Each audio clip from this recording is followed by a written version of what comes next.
खाएगा? मजा आ जाएगा। चल ठीक है, एक काम कर, तू तैयारी कर, मैं बनाऊंगा बिरयानी। पर कैसी, वेज या चिकन? अब चल, वेज बिरयानी कौन खाता है? अबे खानी पड़ेगी, आज मंगलवार तो है, नो नॉन वेज। ओ कोई नहीं यारा, आज पंडित जी के लिए हम भी वेज बिरयानी खा लेंगे। अब खुश? ठीक है, तो मैं जा रही हूँ सब्जी काटने। और मैं चावल भिगोता हूँ। ये कहानी है इन्हीं 3 दोस्तों की, अयान, जैद और आर्या। तीनों एक ही कॉलेज में पढ़ते थे और कुकिंग का कोर्स कर रहे थे। तीनों को खाना बनाने और खाने का बहुत शौक था और यही आदत उन तीनों को साथ ले आई थी। बीतते वक्त के साथ तीनों की दोस्ती और गहरी होती जा रही थी। फिर एक दिन, बड़ी ठंड है यार, बोल कॉफी पिएगा मेरे घर पर? मेरी माँ बहुत अच्छी कॉफी बनाती है। ओए मम्मी के बच्चे, कॉफी तो हम यहाँ भी पी सकते हैं। हाँ, पर वो माँ के हाथ वाला स्वाद कहाँ से लाओगे बेटा? और दूसरी बात, यहाँ बल्लू भाई की दुकान पर कॉफी पी भी लोगे, लेकिन ताश कहाँ खेलोगे? हाँ यार, ये सही कहा। चल एक काम करते हैं, तेरे ही घर चलते हैं। अयान और आर्या जैद के घर पहुंचे, जहां जैद की मम्मी ने तीनों के लिए कॉफी बनाई। कॉफी वाकई बहुत अच्छी बनी थी, लेकिन अब तीनों बोर हो रहे थे। यार मैं ना बहुत ही जल्दी बोर हो जाता हूँ, तो तू ये बता कि अब क्या करें? सुनो, मेरे पास एक आइडिया है, बोलूं क्या? और नहीं नहीं, पहले हमें इनविटेशन कार्ड छपवाने दे, फिर जब वो मिल जाए तब तू बोल लेना, ओके? अबे यार सही बोला, एकदम सही। अरे वो मेरी माँ, बोल ना। चुप करो दोनों और ध्यान से सुनो। आज 23 दिसंबर है, यानी कि नया साल बस आने ही वाला है, तो लेट्स सेलिब्रेट ना यार। इस बार कहीं बाहर चलते हैं, क्या बोलते हो? नहीं यार, घूमना वूमना रहने दे। एक काम करते हैं, उस दिन यही कुछ बनाते हैं बढ़िया सा। और 31 तारीख को तो मंगलवार भी नहीं है, चिकन की ऐसी की तैसी कर देंगे हम तीनों। और नहीं यार, यही कुछ बढ़िया सा बनाते हैं ना। नहीं यार, घूमने चलते हैं ना। ओए तुम दोनों चुप हो जाओ यार, मेरे पास एक आइडिया है। एक काम करते हैं, हम ना कहीं हिमाचल टाइप जगह पर चलते हैं, पहाड़ियों के बीच। यस, तू मेरा पक्का दोस्त है यार। ओए पहले पूरी बात सुन ले। वहां पर कैंपिंग करेंगे और वहीं जाकर बनाएंगे अपनी स्पेशल बिरयानी। क्या बोलता है? यार क्या सॉलिड आइडिया दिया है तूने बे, आई लव यू भाई। तो चलो फिर अब तैयारी में लग जाओ। आर्या तू कैंपिंग का सामान इकट्ठा कर, और अयान तू बिरयानी का सामान तैयार कर ले। और मैं पापा से बोलकर उनकी कार देने के लिए रिक्वेस्ट करता हूँ। हम कार से जाएंगे। कोशिश करता हूँ, कसम से यार, अगर पापा ने कार दे दी ना तो ये ट्रिप जन्नत बन जाएगी। हाँ सच में यार। जैद ने अपने पापा को मना लिया और फिर तीनों दोस्त 31 दिसंबर को सुबह सुबह हिमाचल के लिए निकल पड़े। कार की डिग्गी में कैंपिंग और बिरयानी बनाने का सारा सामान था। तीनों गाते गुनगुनाते चले जा रहे थे। कई घंटों के सफर के बाद वो तीनों बस हिमाचल पहुंचने ही वाले थे। शाम होने को थी और तभी एक छोटे से कस्बे में पहुंचकर आर्या ने कहा, सुन न जैद, थोड़ा रुक जा, चाय पी लेते हैं यार। हाँ यार ठीक है, मैं भी ड्राइव करके ना थक गया हूँ यार, ब्रेक चाहिए। तीनों ने वहीं रुककर चाय पी, लेकिन जैसे ही उन्होंने कार वापस स्टार्ट करने की कोशिश की तो कार स्टार्ट ही नहीं हुई। अबे ये क्या हो गया बे?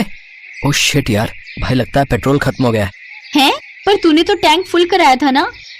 हाँ तो हम कितनी दूर भी तो चले आए हैं, और ऊपर से तू ही बोल रही थी कि हीटर ऑन रख, तो उसमें ज्यादा पेट्रोल लगता है, समझी?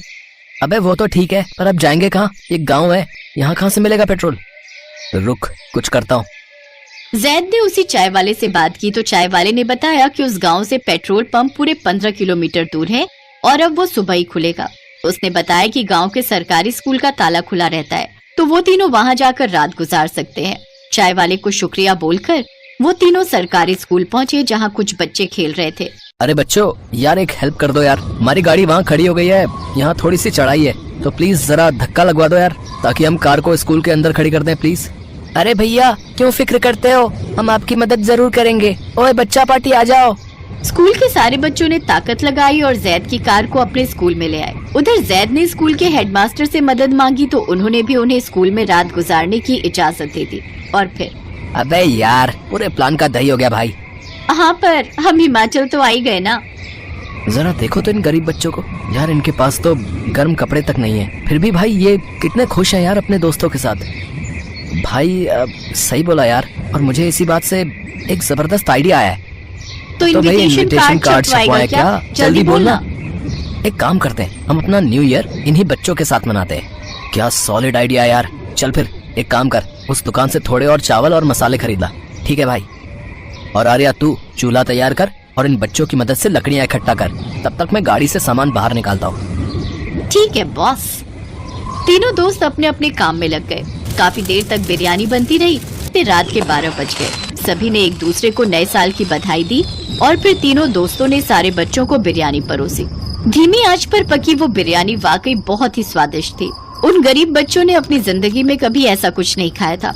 आखिर में बस एक प्लेट ही बिरयानी बची थी और तीनों दोस्तों ने उसी प्लेट में बड़े चाव से बिरयानी खाई।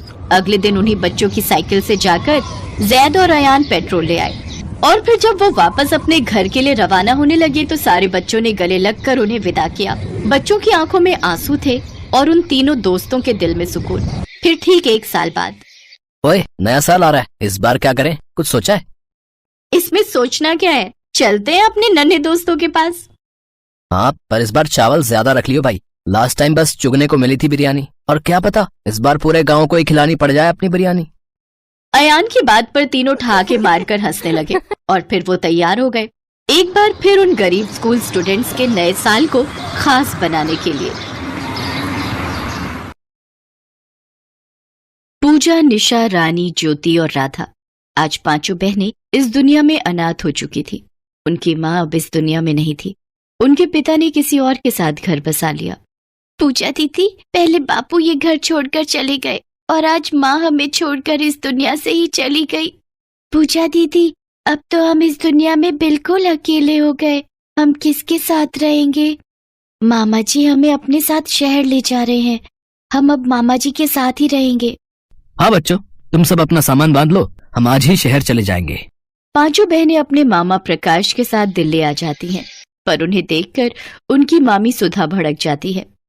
तुम्हारा दिमाग खराब है, तुम अपनी बहन के दाह संस्कार में क्या चले गए? तुम तो ये 5 आफत उठा कर ले आए। सुधा, मेरे अलावा इनका इस दुनिया में और कोई नहीं है, इसलिए मुझे मजबूरी में इन्हें यहाँ लाना पड़ा। अब कुछ भी है, इन्हें यहाँ रखो, बाकी बाद में सोचेंगे। बिट्टू, सलोनी, दोनों जरा इधर आओ। ये ब्रेड उन 5 बहनों को दे दो, खा लेंगी। पर मम्मी, ये तो पुरानी ब्रेड है ना? आपने बोला था कि एक्सपायर डेट हो गई है, तो आप इस ब्रेड के पैकेट को फेंक रही हो। अरे, फेंकने से अच्छा इन 5 बहनों के पेट में चली जाए। अब मैं इन्हें बचा खुचा ही दूंगी। इतने पैसे नहीं है जो इनके लिए अलग से खाना बनाओ। सुधा उन 5 बच्चियों को पुरानी ब्रेड खाने के लिए दे देती है। कुछ देर बाद वो सब बिट्टू और सलोनी से बातें करने लगती हैं। पूजा दीदी, आपकी मम्मी को क्या हुआ था? ठंड और बीमारी की वजह से मम्मी की तबीयत बहुत खराब हो गई थी। हमारे पास इतने पैसे नहीं थे कि मम्मी की दवाई ला सके, इसलिए। ए लड़कियों, ये रोना धोना यहाँ बंद करो। ये हमारा घर है। मेरे बच्चों के सामने अगर गरीबी और भुखमरी की बातें की तो मुझसे बुरा कोई नहीं होगा। और हाँ, 5 लड़कियां यहाँ खाली बैठाने के लिए नहीं लाई गई हो। मेरे घर कोई काम वाली नहीं है जो घर का काम करेगी। चुपचाप खड़ी हो जाओ और जिस जिसको जो काम दूंगी वो समय पर निपटा लेना। ठीक है मामी जी, हम 5 काम कर लेंगे। आप बता दीजिए क्या करना है। घर की साफ सफाई, रसोई के बर्तन, तीनों समय का खाना बनाना, कपड़े धोना, बाजार से सारा सामान लाना, ये सारे काम अब से तुम लोग करोगी। छोटी छोटी बच्चियां घर के सारे काम करने लगती हैं। कपड़े धोते हुए रानी और ज्योति के स्वेटर गीले हो जाते हैं और उन्हें ठंड लगने लगती है। मामी जी, कपड़े धोते हुए हमारे स्वेटर गीले हो गए। आपके पास अगर कोई और स्वेटर हो तो हम वो पहन लेंगे। बहुत ठंड लग रही है। क्या कहा? कोई और स्वेटर? अरे, मेरे पास कोई दान पेटी थोड़ी है जो मैं निकाल निकाल कर तुम्हें नए स्वेटर देती रहूं। अभी थोड़ी देर पहले तेरी बहन राधा ने बर्तन मांजते हुए स्वेटर गीला कर दिया। मैंने उसे भी मना कर दिया है। मेरे पास बार बार मत आओ। अगर स्वेटर गीला हो गया है तो उसे धूप में सुखाकर फिर से पहन लो। हमारे घर में इतने स्वेटर नहीं है जो तुम्हें दे दें। मम्मी, मेरी तो पूरी अलमारी स्वेटर से भरी हुई है। आप उसी में से कोई दे दो ना। इन लोगों को कितनी ठंड लग रही है। तूने ज्यादा चपड़ चपड़ की ना तो इस बार नए साल पर तुझे उपहार में एक भी स्वेटर नहीं खरीद कर दूंगी। सिर्फ बिट्टू को खरीद कर दूंगी। मम्मी, नए साल पर मुझे एक नई साइकिल भी खरीदनी है। मेरी पुरानी साइकिल बहुत खराब हो रही है मम्मी, प्लीज। ठीक है, मैं तेरे पापा को बोल दूंगी, वो तुझे नई साइकिल दिलवा देंगे। सुधा, तुम तो ऐसे डिमांड कर रही हो जैसे मैं बहुत कमाई कर रहा हूँ। अभी कुछ महीने पहले ही सलोनी ने नया वीडियो गेम खरीदा था, अब ये साइकिल पर आ गया। अरे तो क्या हुआ जी, हम भी तो अपने बच्चों के लिए ही मेहनत कर रहे हैं ताकि हमारे बच्चे ऐशो आराम की जिंदगी जी सके। मैंने जो कह दिया सो कह दिया। अब बिट्टू को नई साइकिल दिलवा ही देना। बेचारी 5 बहनें अपने मामा मामी की बातें सुन रही थी। सर्दी के दिनों में गरीब मासूम बच्चियां अपने स्वेटर को धूप में सुखाने की कोशिश कर रही थी ताकि जब वो स्वेटर सूख जाए तो वो उसे फिर से पहन सकें। पूजा दीदी, मामा मामी अच्छे नहीं है। हमें तो लगा था हम यहाँ इनके साथ शहर आएंगे तो हम यहाँ खुश रहेंगे, पर मामी तो बहुत काम करवाती है हमसे। मुझे यहाँ नहीं रहना दीदी।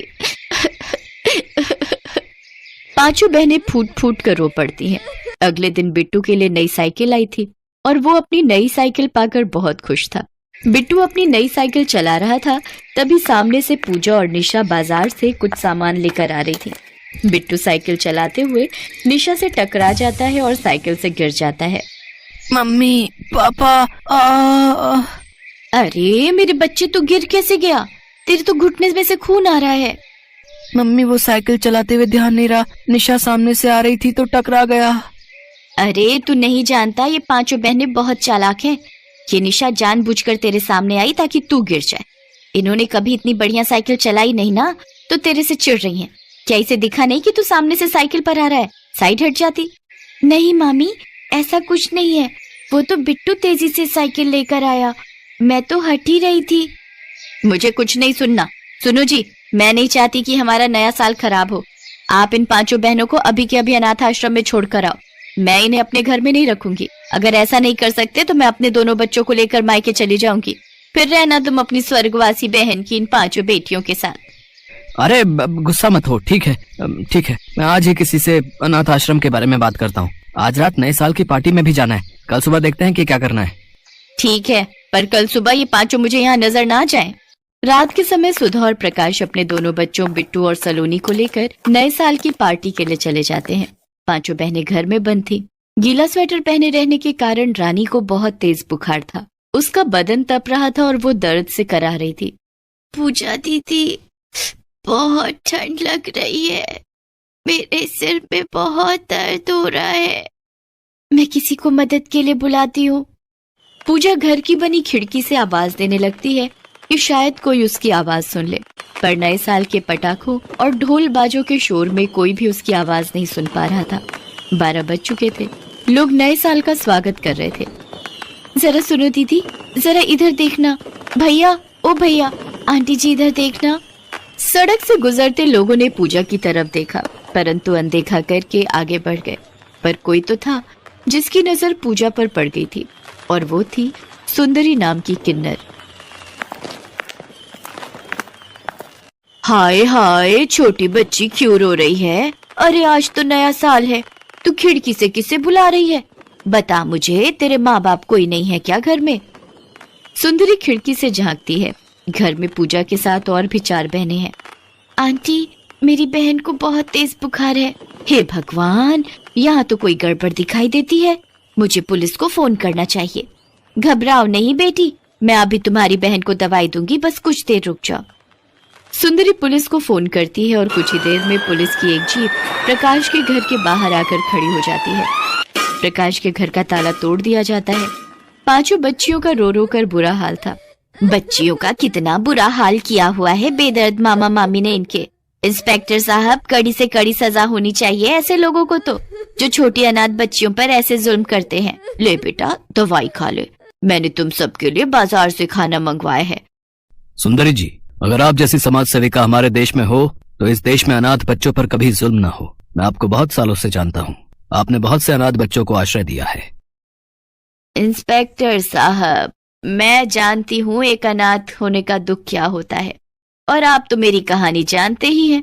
मैं 10 साल की थी जब मेरे पिता ने मेरे किन्नर होने पर समाज के डर से मुझे घर से निकाल दिया था। आज मैं 50 बरस की हो गई हूँ। उम्र के इस पड़ाव पर आते आते मैंने दुनिया के कई रंग देख लिए। मैं जब तक जिंदा हूँ अनाथ बच्चों को आश्रय देती रहूंगी और अपना फर्ज निभाती रहूंगी। सुंदरी 5 बेटियों को अपनी बेटियां बनाकर अपने घर ले जाती है। पूजा के कहने पर उसके मामा मामी को सजा नहीं होती। वो बच्चियां जानती थीं कि अगर उनके मामा मामी को सजा हुई तो बिट्टू और सलोनी भी उनकी तरह अनाथ हो जाएंगे।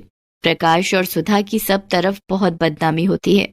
मोहल्ले के सब लोग उन्हें गलत बोलते हैं। चलो बच्चों, आज हम सब मिलकर नए साल का दिल से स्वागत करेंगे। खूब सारी पार्टी करेंगे, मस्ती करेंगे, डांस करेंगे। अब तुम पांचों बहनों को कोई तंग नहीं करेगा। अपने नए घर में नए साल के शुभ अवसर पर अपने नए जीवन की शुरुआत करो। पांचों बहनें भी सुंदरी और बाकी बच्चों के साथ मिलकर नए साल की पार्टी करती हैं। आज पांचों बच्चियां अपनी मुंह बोली माँ सुंदरी के साथ बहुत खुश थीं।